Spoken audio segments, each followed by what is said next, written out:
CR101radio.com, podcasts, and more. Welcome to Out of the Question, a podcast that looks behind some common questions and uncovers the question behind the question while providing real solutions for biblical world and life view. Your host is Andrea Swartz, a teacher and mentor and founder of the Chalcedon Teacher Training Institute. Thanks for joining me again for this episode of the Out of the Question podcast. Now, if you're like me, the past 2.5 years have been one royal pain in the neck. Especially if you're like me, from the very beginning, you understood that something fishy was going on with things like masks. My first experience with masks happened in the mid-90s when I spent some time at the Ronald McDonald House in Palo Alto, California, visiting some cancer patients.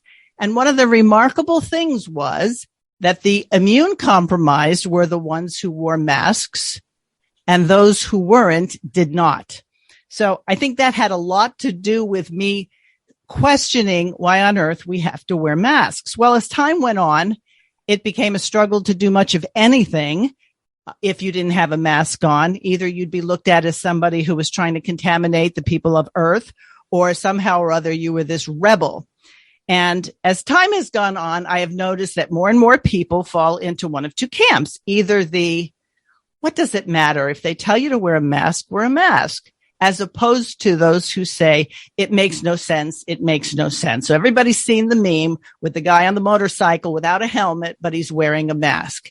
Everybody makes the comment, I just passed a person in the car, the windows are up, the person's by himself, and he's wearing a mask. And so I have noticed that there are people who continually bum themselves out because they're so frustrated. And out of frustration comes a sense of hopelessness at times, like there's nothing we can do about anything. Well, I have known my guest, Allan Stevo, I've known of him for a while. I've seen him in person. He didn't know I was in the audience, but I was there. And I've subscribed to his regular emails. And about a week and a half ago, I went for a medical appointment and I was doing the Allan Stevo. It was a test that my doctor says this would be a good test for us to compare how you're doing in something. And I walked in and I was prepared that if they were going to give me a hard time, I would do what I had always done during the last 2 years, put up my scarf, put it over my face and look like abandoned. But no, even that was not acceptable. I had to wear their mask. So I did 20 minutes of talking to the security guard and everything else, but it got to the point where they weren't going to let me do the test. And they said that if I did want to do it without a mask, they'd have to make me the last appointment of the day and that they'd have to disinfect everything afterwards. Now, I pointed out what the CDC says about masks. I pointed out I wasn't contagious. I wasn't sick. But I succumbed and I wore that mask for about 5 minutes because this test was going to take 5 minutes. So when I left, I was feeling like I have failed myself. I'm worthless. I have these principles and I just threw them out the window.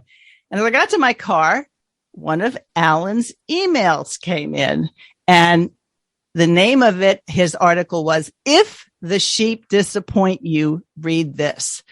Well, I was primed for this article and I immediately got in touch with him and I said, I'd really like you to talk to my listeners about the thesis of it. But just in case you haven't heard of Allan before, this is what he describes himself as, and I think he's being modest in many cases, but he says he's been a tireless advocate for more fair treatment of individuals under the law for over 2 decades. So he's not new to this rodeo. From the disabled to those with severe medical conditions, he has pushed for individualized approaches rather than a one-size-fits-all treatment our institutions often foist upon those most in need. He's written a book called Face Masks Hurt Kids, and in it he digs into the research of how masking is not neutral to the wearer, but unquestionably harmful, especially to children. Welcome, Allan. Thanks for joining me today. Thank you for having me. It's so good to be with you. Okay. So before we go much into the masks and what you've written about in your book, give us your short take on what masking is really all about. That's fantastic. I don't need to get too into anything about conspiracy or I want to specifically say that it's important to say, in your life, how does something impact me? How does it impact the people directly around me? And we can talk about, Fauci, what he's got up his sleeve, or what your local public health director has up his sleeve. But what I think is really a way of looking at the mask is an opportunity. And a lot of folks from September 11th onward, they listened to government, and government said, go to your bedrooms, children. We've got this under control. And a lot of us went to our bedrooms, and a lot of us, we kind of coasted for a while. And some people woke up more quickly. Others woke up more slowly. And since the Ides of March 2020, when the 2-week lockdown went into effect, and the face mask orders a few weeks later, April 3rd, 2020, face mask guidance from the CDC, when those went into effect, I started to see more people waking up more quickly. And that's been super exciting. And the face mask, I think, maybe the most important for an individual is that the face mask is an opportunity to stand up to little impositions of tyranny in your life. And if you've been in bed for 20 years, I can't expect you to stand up and go run a marathon. That'd be preposterous. You probably stand up and you collapse. Your muscles are so atrophied. So the face mask is this wonderful opportunity to say, at a few key moments in the day, I'm going to be able to practice saying no to something that I believe is a lie, something that I believe is no one has any authority to impose upon me, and that has so much impact. The people who I've seen do this, it has had so much impact on their lives, and very often, like thousands of people at this point, they've used my books, my writing, the free stuff, the paid stuff, wherever they find it. I get all these emails constantly. I didn't realize how easy it was going to be. I was so scared. I didn't know how to do it. And once they do it, you see the dynamics of having a conversation with somebody and saying no to the face mask, they're the same dynamics as saying no to a shot you don't want to take, saying no to someone imposing on you in some way that you don't agree with. We can make a long list of what that looks like. Saying no to someone taking your guns, if someone listening cares about their guns, it's all the same.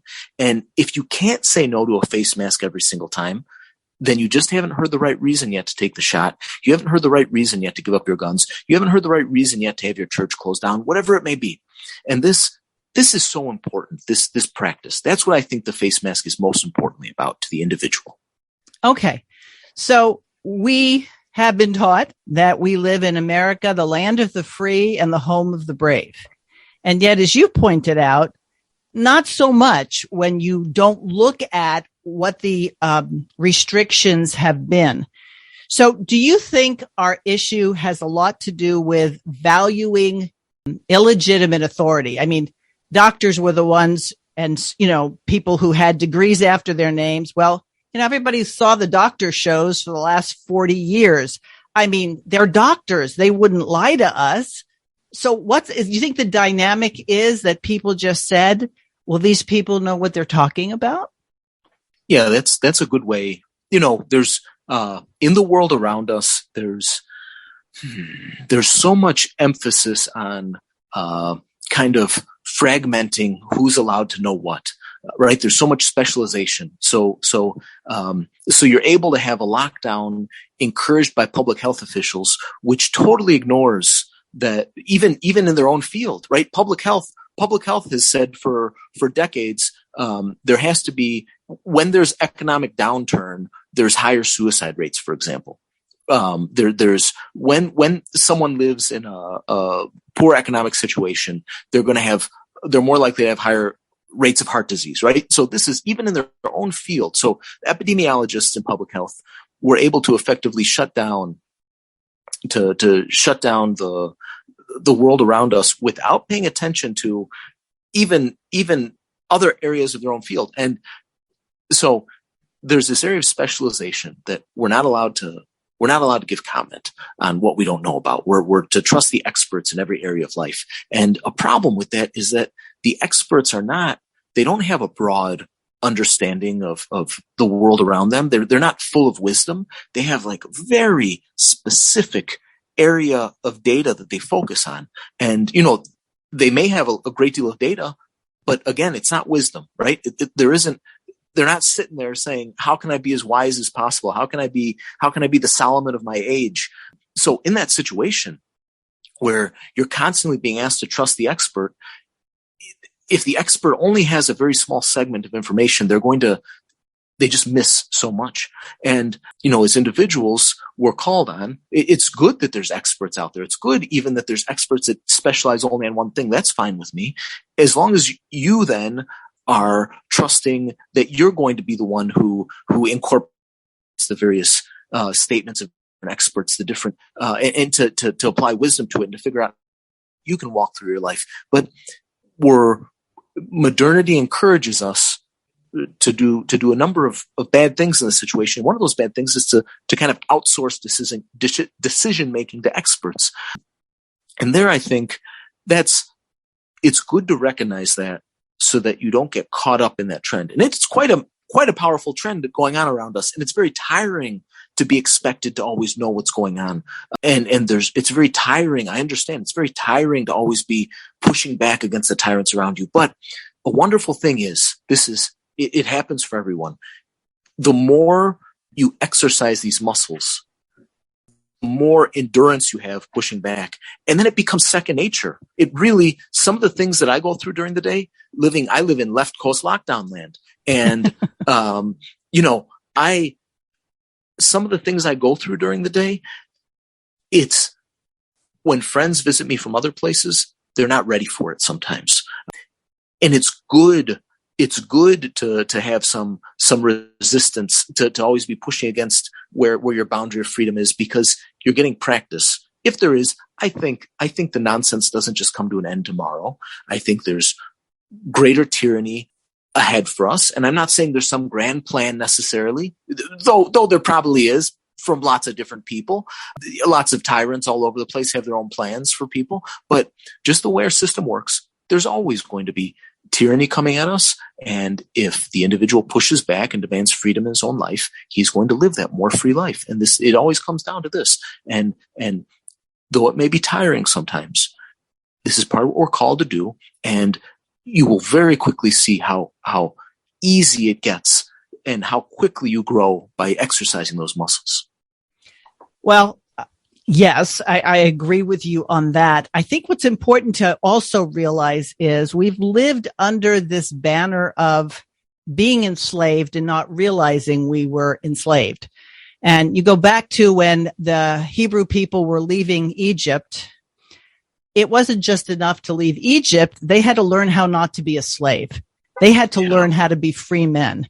And I think that because the U.S. especially has enjoyed turmoil-free years. I mean, we haven't had a war on our soil, a fighting physical, bang, bang kind of war since the war between the states. So it's easy to think that everything is okay and we really are free people. So that essay that you wrote that actually encouraged me to no end basically described three kinds of people in the analogy, and sheep were one of them. But you didn't just stop with the sheep. You talked about hyenas and you talked about lions. So sort of summarize that essay, if you would. Absolutely. And I like your connection to the Hebrew people. It wasn't enough to leave slavery.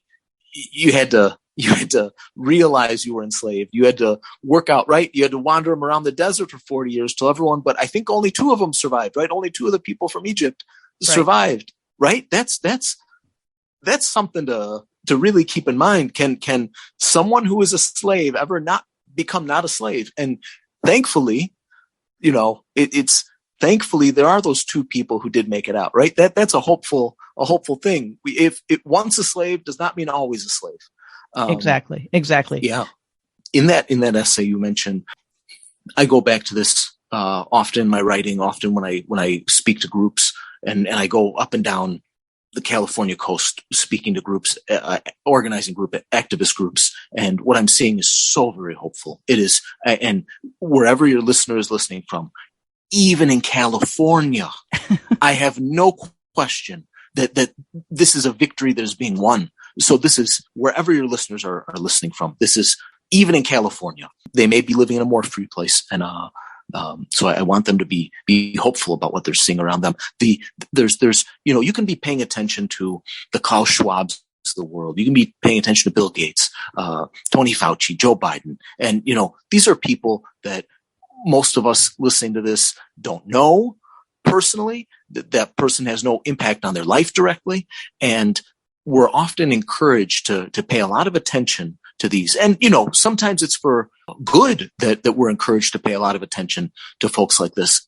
But it's important to keep in mind that people like that have never determined the trajectory of history, that they're a constant throughout history, that there's always these kind of hyena type folks who are looking to take advantage of others, looking to see how they can pull one over on others. And they just always exist. So it's good to know what they're up to.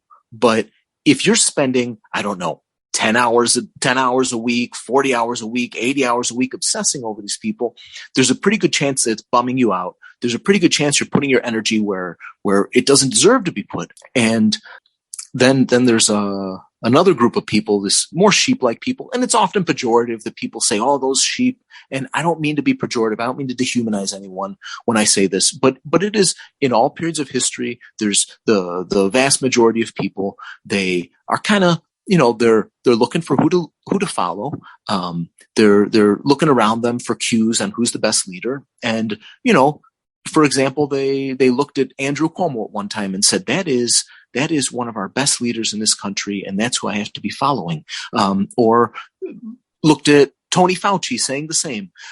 Over time, perhaps those same people are looking at you, for example, and saying, well, Fauci got it wrong, and Cuomo got it wrong, and maybe this guy who lives next door to me who hasn't been wearing a mask, maybe there's something to what he's saying, and maybe there's something scary about that guy and uncomfortable, but maybe I should just see what he really thinks. And, these sheep-like people, they're just trying to get through the day. They're trying to not stick their necks out.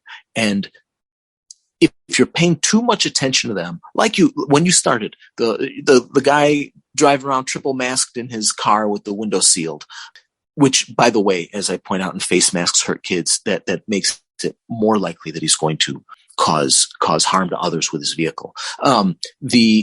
But that's irrelevant. We won't even go down that road. Okay. If you spend too much time obsessing about the sheep-like people, they are not a variable in history. If you spend too much time thinking about them, you're likely to end up bummed out. If you're spending too much time trying to convert them, that too might be a little bit of a bummer, because not everyone wants to be like this third group of people.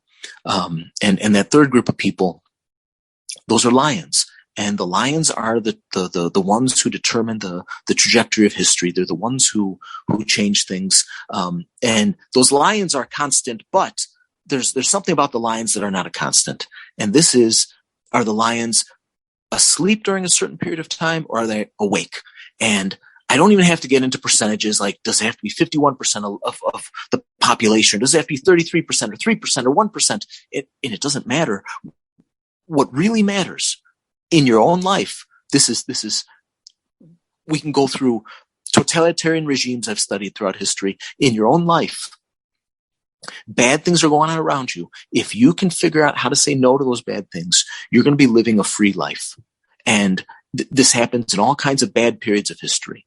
And what I feel kind of called to do is not to engage with the hyenas too much, not to engage with the sheep too much, but to wake up lions. And I find that when you wake up a lion, there doesn't need to be some big top-down movement. There doesn't need to be a bunch of organizing. And people they like to use this phrase, it's like herding cats. That, I think, it almost misses the point of what a lion really is. In a lion, a lion doesn't need to be herded by anyone. A lion doesn't need to be told what to do. When a lion wakes up, the lion just naturally goes through the life and rubs some people the wrong way and lives his or her own free life.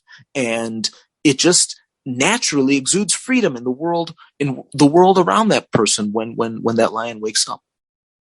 So it sounds like you're saying, taking the hyena group and putting them aside, being a sheep could be contagious, and being a lion can be contagious. And what we should be doing is to really be who we are, understand that God is in control. Psalm 2 was never canceled during COVID. That's something that they could not do.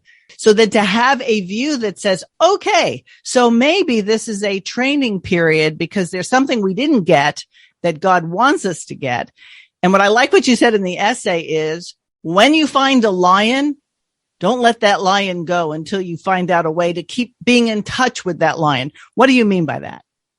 That, I'm going to get into some specifics here, but dear listener, if you are walking through the grocery store and I don't know, there's probably not masks still. Probably not everyone is masked in your grocery store anymore, wherever you're listening to this at. But if you're walking through life and someone is behaving like a lion, someone says something, someone does something, someone looks a certain way, whatever it is, maybe they're wearing a shirt, maybe they're wearing a hat, something about that person resonates with you and you say, they don't fit in exactly, they seem like my kind of person, I want you to please introduce yourself. I want you to please talk for a little bit. And that's a little bit sticking your neck out already to talk for a few minutes. But, you guys are like kind already. Just start talking a little. And then I want you to stick your neck out further. You need to do this. You need to do this next thing. You got to say, hey, how do I keep in touch with you? And you got to get their phone number. How do I keep in touch with you? It can be awkward to say, what's your phone number? Or what's your email? And I recommend phone number. It's much harder to ignore a phone call than an email. People are in a different mode when they're doing email. They're in a different mode when they're doing social media. If you call on the phone, you can break that trance a little bit. And text message is a little bit better than email too, in my experience. But calling on the phone, I want you to get that phone number of that lion, and I want you to write them right away. Say, hey, my name's Allan. It was great meeting you, Jerry. This worked so well. And I know right now it feels like it's really easing up again. Flu season comes every year, October, November, and I suspect there's going to be a good reason for it to stop easing up. Hopefully I'm wrong. I just suspect that's going to happen. And that lion you meet, you get together with that lion, say, hey, I'm getting together I'm going to go for a coffee Saturday. I can go sit in the park for about an hour. Would you mind joining me and we'll sit and talk?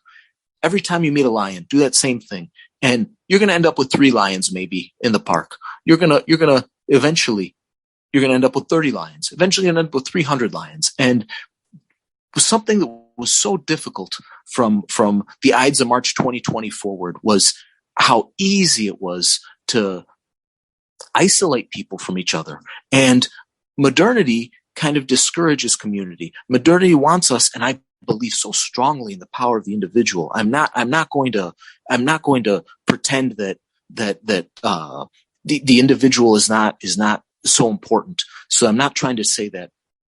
But our community with each other means so much as well, too. And if I could have done anything for my readers, it would have been to prepare them for what happened in March 2020. It would have been December 2019 saying, hey, you got to start getting together with like-minded people. You got to start building those networks, those contacts. So this I think is so important, not to let a lion out of your sight without putting them in your phone. It's not 2019 anymore. We're in a different time, and it's almost a gift to be able to so easily discern who's like you and who's not like you. And we didn't have that gift for all time.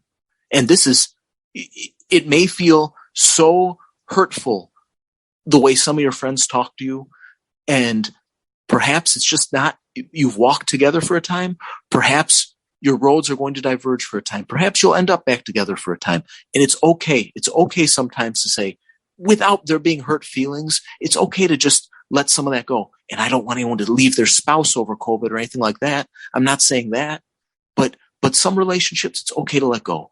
it does make room for all these lions. And it is so powerful what I've seen, people just getting together. When you said it's not that difficult, I'll give you an example from my own thing. I'm sure you can relate to this. So once the mask, I also live in California in Silicon Valley. So it's crazy here in a way that other people in other states don't experience it. But once the masks came off, when I would be at the checkout line and somebody didn't have a mask on, I would say, "You have such a nice smile. It is so nice to see a smile again." Beautiful. And, first of all, I didn't lie. If the person had a bad smile, I didn't say they had a good smile, but I would try to say something. I would try to engage in, have you tried this cheese before? Or do a lot of people buy this? And starting a conversation, smiling, be kind, say something that indicates that you're not afraid to interact, because a lot of people got scared and they started looking at other people as diseased when we weren't diseased. You're so right. You're so right. This is, my little daughter. So when, let's see, this is, when COVID started, maybe she's 18 months old or something like that. It was just natural to her that the people in the mask were scary. And I remember one guy, he had the worst looking teeth ever. And I said, and my daughter was just frightened of him. He had the mask on, and I said, "Take the mask off. She's a baby. She doesn't get what's going on." And I don't get what's going on either, honestly, but whatever. I didn't say that. She doesn't get what's going on. And he took down his mask and he smiled at her. Oh, was it a horrible smile? She was so happy. And she wasn't sitting there saying, "Look at those missing teeth," or anything like that. It was beautiful to her. Those two, they were sitting there smiling at each other for 45 seconds. They were so happy. This kind of way, this way of looking at each other as a disease. This is just it's a continuation where, and you bring up the grocery store example.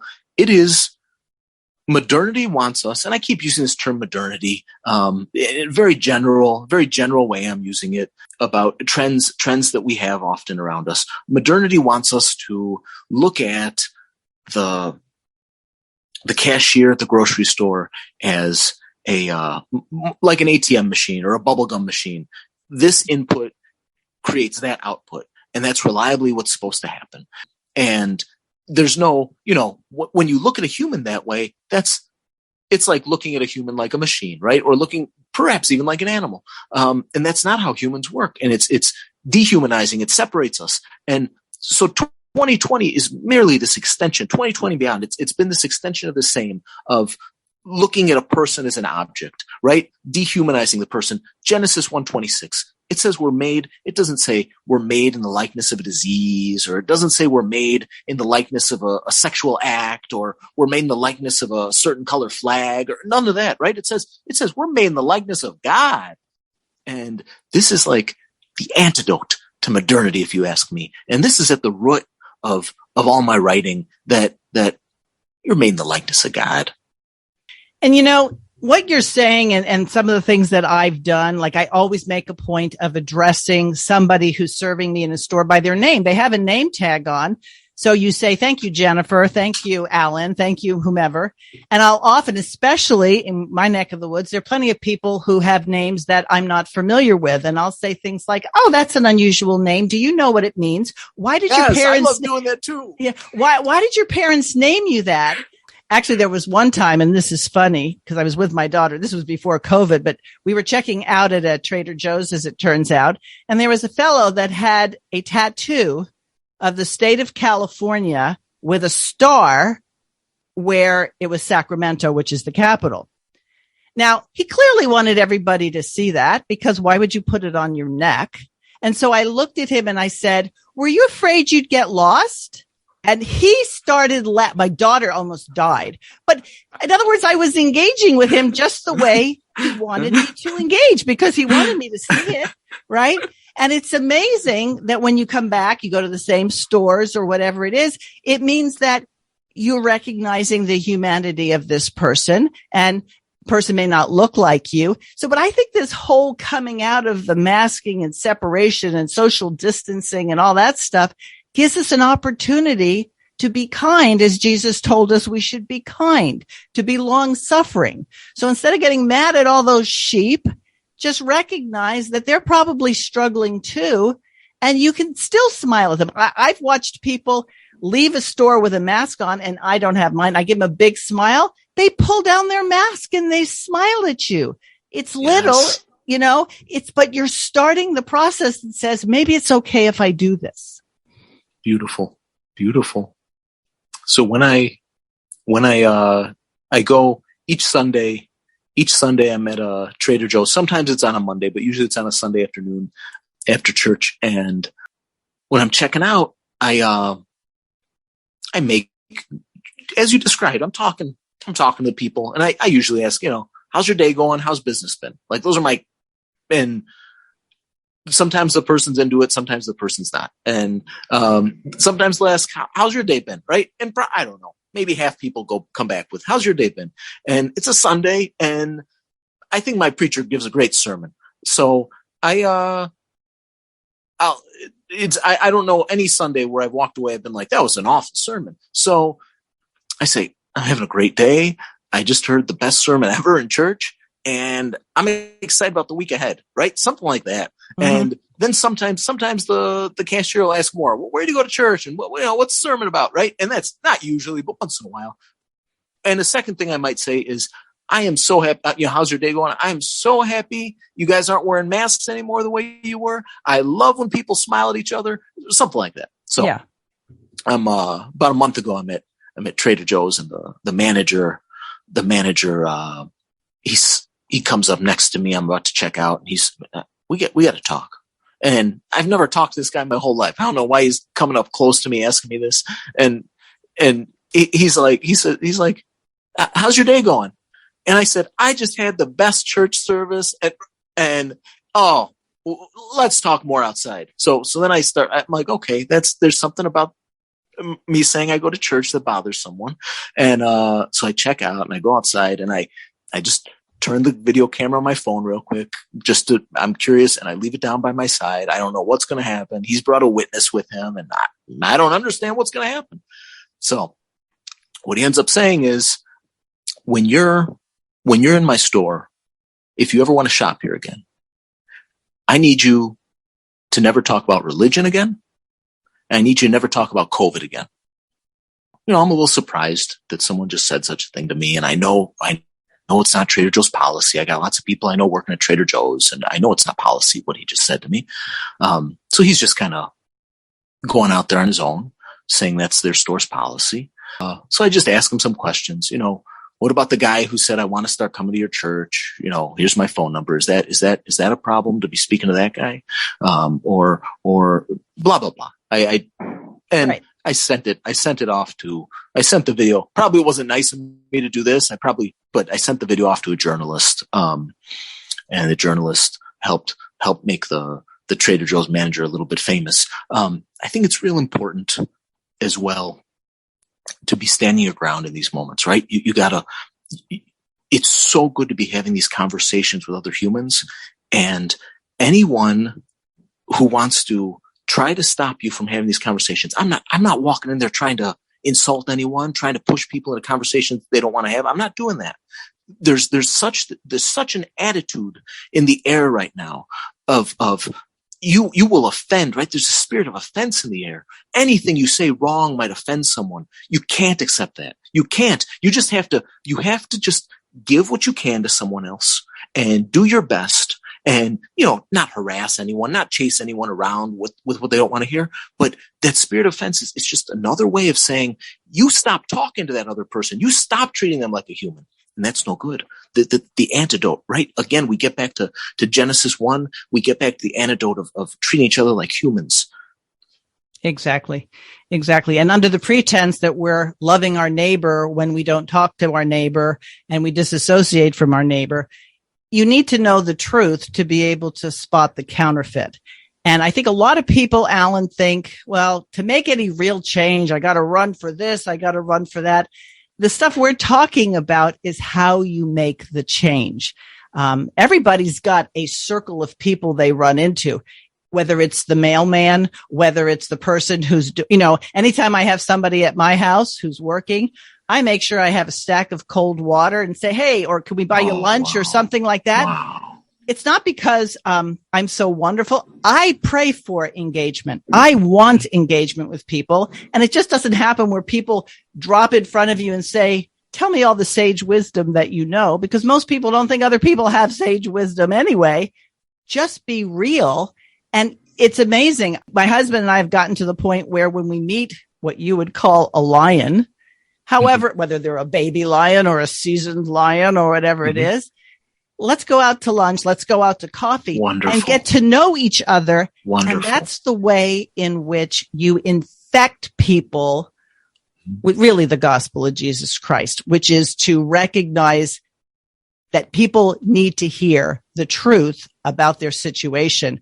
And our societal situation with COVID is just a manifestation of judgment for people who don't trust God, but trust government instead. Would you agree? I like that you bring it to that point of judgment and the circle of people. You describe circle of people. I take that a little bit further. It's not accurate. The figurative term I use, it's not literally accurate, but the world around you, I like to describe.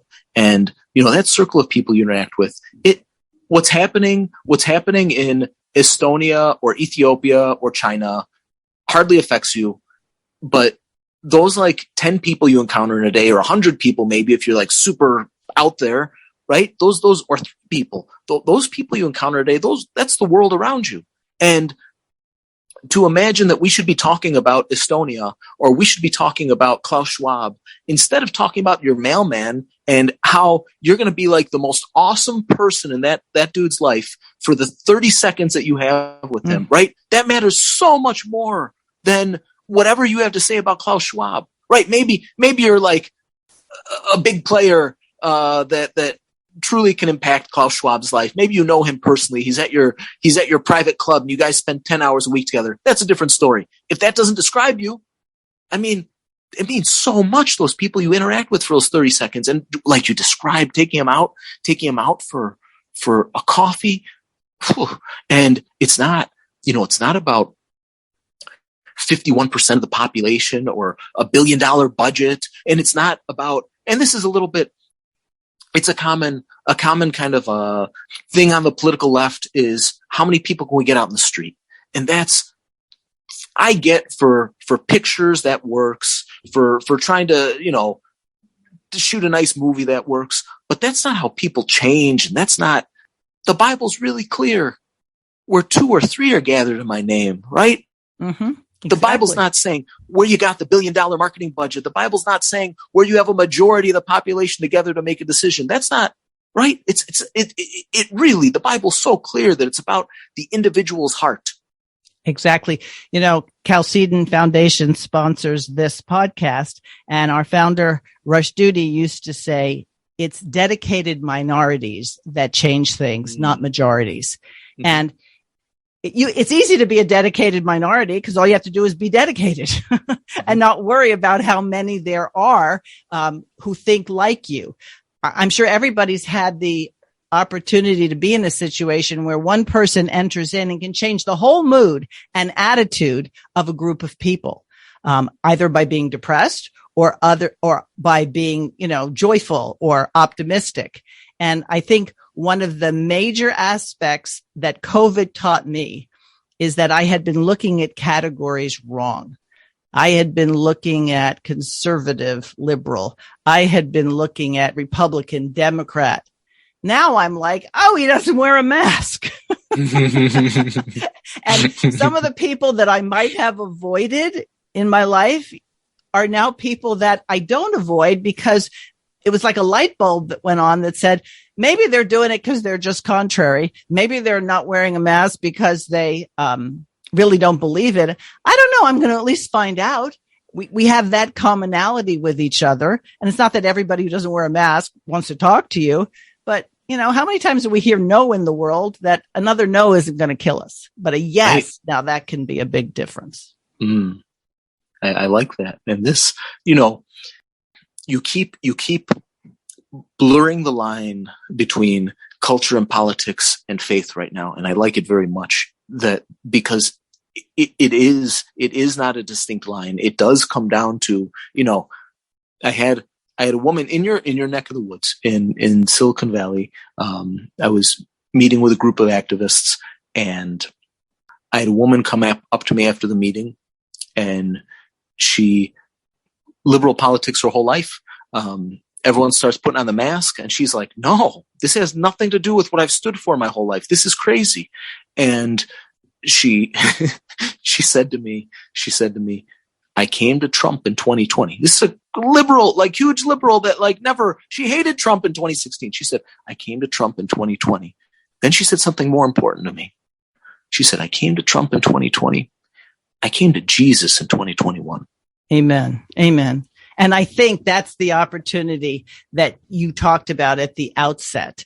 I just have known so many people. And as I described earlier, I can fall into it myself and say, did you see that person who's, and recognize you can pray for that sheep. Even if you can't change that person. You're not going to stop your car, get out, knock on the window and say, "Sir, what you're doing makes no sense." As a matter of fact, that won't help someone, telling them it makes no sense. Relying on a communication that has nothing to do with masks. It's like we don't have to make COVID the subject of everything. And I think that's the tendency to just focus on what's not working. And since you like the fact that I blur things with faith, because I think it's all a matter of faith, the apostles were very upset. Jesus died and was put into a tomb. We can get very upset just looking at the present, but we know that God works all things together for the good. So guess what? We really don't have to pine away at this. We just have to do our part in the game. And if our job is to make the basket or hit the ball into the field, whatever we're supposed to do, really narrow down your mission. And that's what I like about how you're oriented, because you're not a mean, activist, go up and spit in this person's face. As a matter of fact, hearing you talk, you're quite mild-mannered, almost to the point of he's saying these things and we expect someone to be like this maniac who's going to talk this way, but that's not who you are, is it? So I grew up on the south side of Chicago, in Chicago politics, and I know those tactics, those kind of Alinsky style Democratic machine tactics, because I grew up around them, and they work very well sometimes to fight fights in politics. Sometimes cultural fights can work that way. So I'm not always nice. Sometimes I like to, if someone's really getting out of line, I'd like to give it to them. But I just recognize that, you catch more with honey than with vinegar. My personality is to love on people, not to get in fights with people. I definitely find myself in fights sometimes, going head to head with politicians who just are really stepping past any legitimate authority. And no one's keeping them in line. So I help with that too sometimes. But I just think the more, there's a guy gotten a real back and forth with, lawyers involved and all kinds of stuff like that, politician. I invited him to church 3 weeks ago. Still hasn't happened, but I was in court not long ago with a police officer. I asked if we could pray afterwards. His partner said, I want us to pray. He was not having it. And it's not the flesh and blood we're fighting against, right? Exactly. It is the spiritual we're fighting against. And I try my best not to get caught up in the flesh and blood. I hope I fall on the side of mercy when I'm having those conversations and getting into those fights. When I say fight, I don't mean fist fight. I don't mean. No, I know what you mean. But political battles, I guess. I hope I'm falling on the side of mercy. I hope I'm not getting caught up in the flesh. And I try my best in that. Right. And I think that, let's be realistic. I mean, I felt like I had failed in terms of standing up with my principles when I went to that medical appointment. Move on. Okay. How would I do it differently next time? Maybe I would ask for the last appointment of the day, but I didn't this time. But I got to have a nice conversation with 3 people who were receiving patients, and the manager and the security guard and the technician. And so I kept saying my thing over and over again. That, this doesn't really affect anything. Well, they didn't change. It's their job. They're going to, I wasn't trying to have them lose their job, but somebody has to talk with them.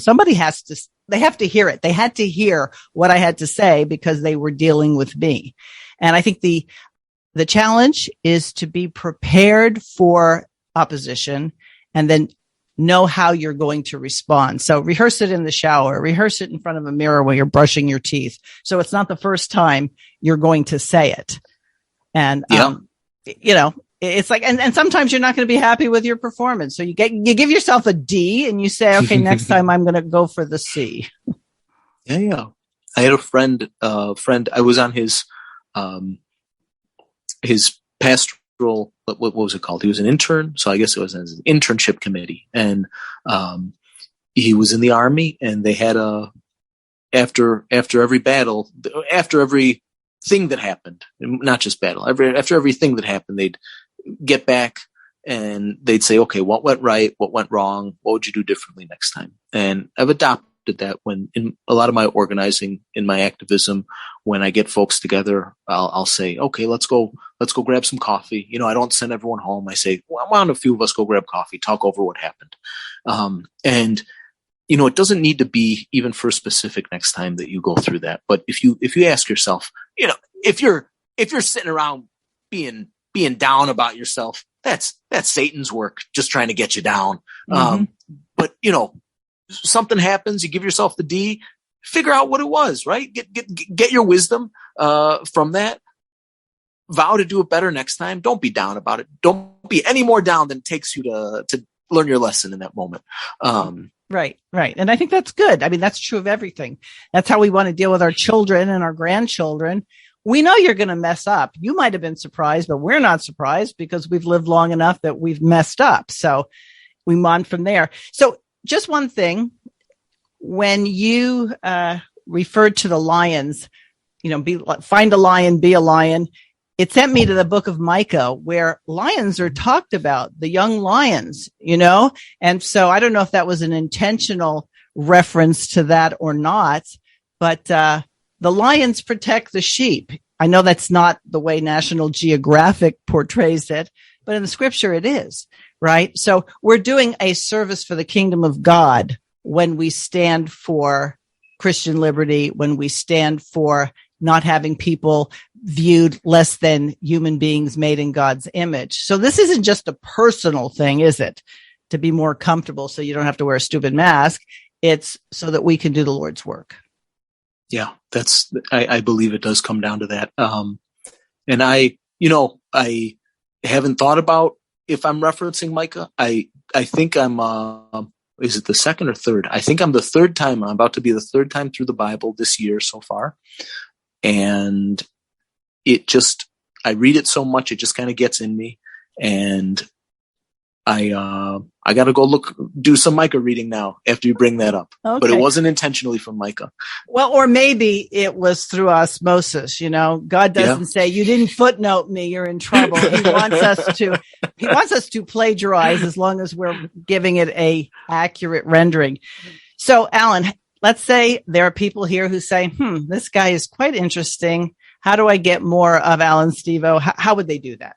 Yes, absolutely. And to answer your previous question about doing the work, it's you've said several times now that there's not.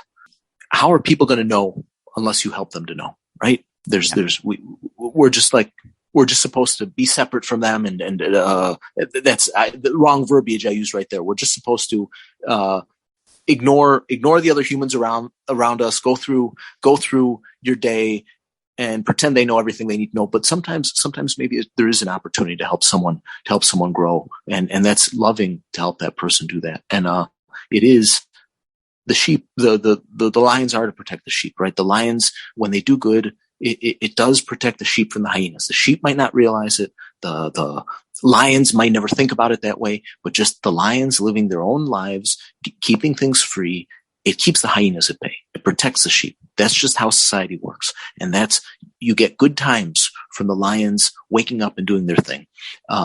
So that there, the lion sheep reference you brought up. If people want to follow more of my stuff, I've got a website, realstevo.com, which is really just a place to sign up for my email newsletter. I like to do lots of stuff by email, and a good place there. I'd like to, if any of your listeners are still using DuckDuckGo, I'd like them to know about a report my team and I did some research that it explains how DuckDuckGo is the most censored search engine of all of them. It's worse than Google. It's worse than Yahoo. It's worse than Bill Gates owned Bing. And if they go to realstevo.com, realstevo.com/search, realstevo.com/search, I'll send them that reference the research we did.